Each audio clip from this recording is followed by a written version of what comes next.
hello friends आपनलोকৰ কাৰণে আজি মই লৈছো নতুন এটা বিষয় আৰু এই বিষয়টোত মই আপোনালোকক জনাম যে আপোনাৰ মোবাইলৰ সেটিং যদি কিবা কাৰণত খেলিমেলি হৈ যায় তেতিয়া হলে আপোনালোকে কেনেকৈ ঠিক কৰিব আপোনালোকৰ মোবাইলৰ সেটিং বেয়া হৈ গলে কেনেকৈ ঠিক কৰিব সেই বিষয়ে মই আজি আপোনালোকক সবিশেষ ধুনিয়াকৈ বুজাই দিম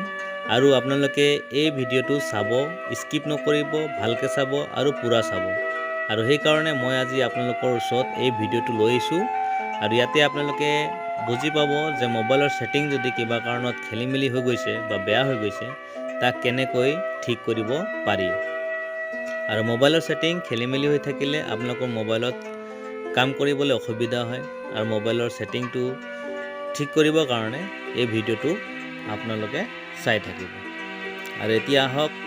মই আপোনালোকক দেখুৱাম যে মোবাইলৰ সেটিংটো কেনেকৈ ঠিক কৰিব আপোনালোকে স্ক্ৰিনত দেখি পাইছে এই ভিডিওটো স্ক্ৰিনত দেখি পাইছে সেটিং এই সেটিংটোত গৈ আপোনালোকে ক্লিক কৰিব লাগিব সেটিংটোত ক্লিক কৰাৰ পিছত আপোনালোকৰ এনেকা ধৰণৰ ইন্টাৰফেস এটা দেখি পাব আৰু ইয়াতে আপোনালোকৰ স্ক্ৰল কৰি চাব ইয়াতে ফ্যাক্টৰি ৰিসৰ্ট বুলি পলা ফ্যাক্টৰি ৰিসেট বুলি পলা এটা অপশন থাকিব আৰু কিছুমান মোবাইলত থাকে কিন্তু কিছু মোবাইলত নাথাকিব পাৰে গতিকে ফ্যাক্টৰি ৰিসেট বুলি পলা যদি অপশনটো নাপায় তেতিয়া হলে আপোনালোকে ওপৰত সাৰ্চ বক্সত ফ্যাক্টৰি ৰিসেট বুলি পলা আপোনালোকে টাইপ কৰিব ফ্যাক্টৰি ৰিসেট বুলি পলা টাইপ কৰিলে আপোনালোকৰ তলত আহি যাব ফ্যাক্টৰি ৰিসেট বুলি পলা ফ্যাক্টৰি ৰিসেট বুলি পলা লিখা আহিছে গতিকে আপোনালোকে এই ফ্যাক্টৰি ৰিসেটত আপোনালোকে ক্লিক কৰিব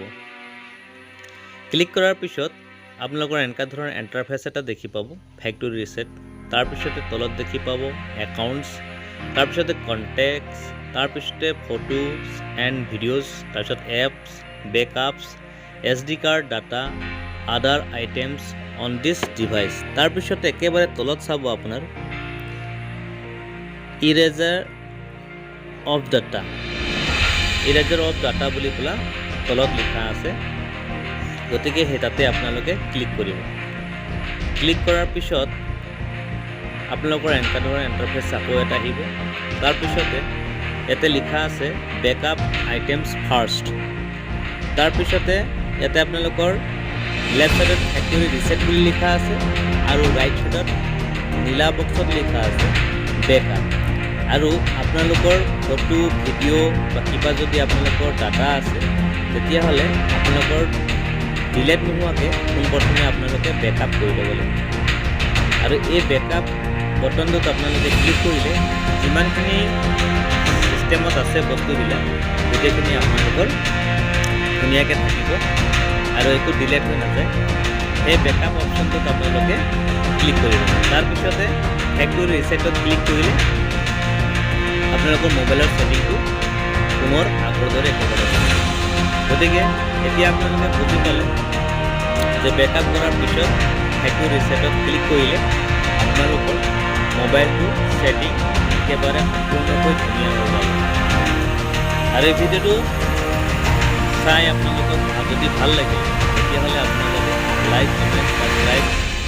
আৰু শেয়াৰ কৰি দিব বন্ধু বান্ধৱসকললৈ লগতে বেল আইকনটো আপোনালোকে দবাই দিব আৰু এই ভিডিওটো চাওঁতে আপোনালোকে যিখিনি সময় দিলে তাৰ কাৰণে মোৰ ফালৰ পৰা ধন্যবাদ আৰু পিছলৈকো এনেকা ভিডিও মই আপোনালোকৰ ওচৰত লৈ আহিম গতিকে এনেকা ভিডিওবিলাক আপোনালোকে চাই থাকিব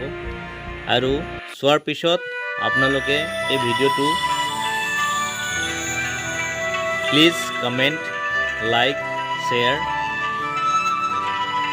and subscribe কৰি দিব আৰু বেল আইকনটো দবাই দিব আৰু আপোনালোকলৈ ধন্যবাদ Thank you